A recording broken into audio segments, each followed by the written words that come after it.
February 2011. Sir, I am sorry I have to oppose this motion to refer the Entertainment Tax Amendment Bill to a select committee. The leader of the House has come forward with this motion. He appears to be strengthened by the long note he read out to us, making us believe that whereas he does not expect on the revenue side any tangible increase and no savings whatsoever, he at the same time has shown us figures representing the expenditure under water or called nation building activities increasing from year to year.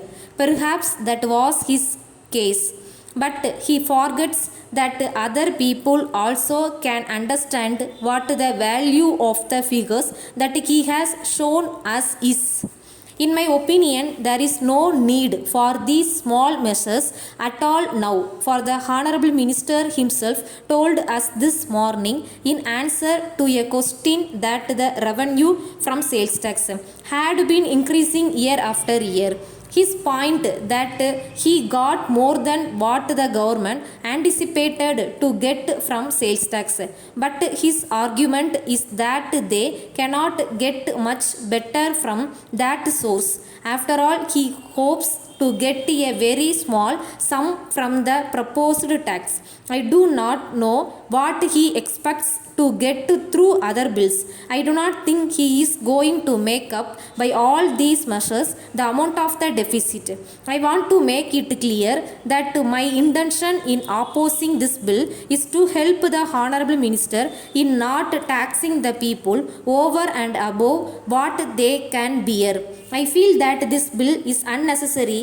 After all, the deficit he has shown in the budget is not very much for a state like ours. On account of that, our need not come forward with taxation measures like this in the course of the year. It is certainly not proper to do so. One thing I must say here, I would like to point out that the government should follow a convention which is followed by the central government. It is that the government should not bring money bills and taxation measures in the course of the year. They should bring them only at the time of the budget.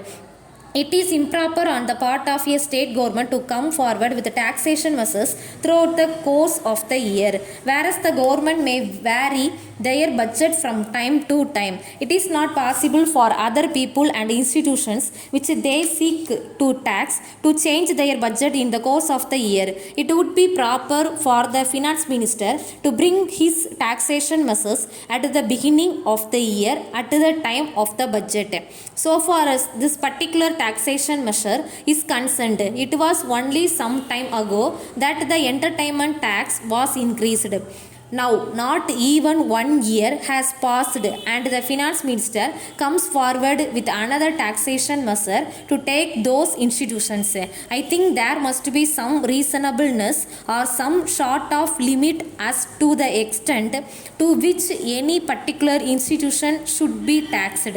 I do not know whether the finance minister, while passing along Anna Saleh, found long queues of people standing in front of cinema theatres either for purchasing tickets or getting into the theatres, and got the idea of taxing the proprietors of cinema theatres.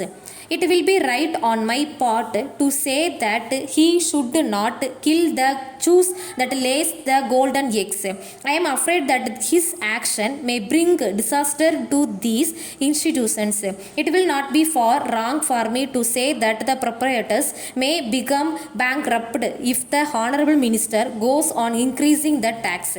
Then take the case of the touring cinemas or the stationary cinemas in the rural areas. I am sure that as a result of this legislation, all these cinemas will go out of existence, for they will not be able to pay this tax.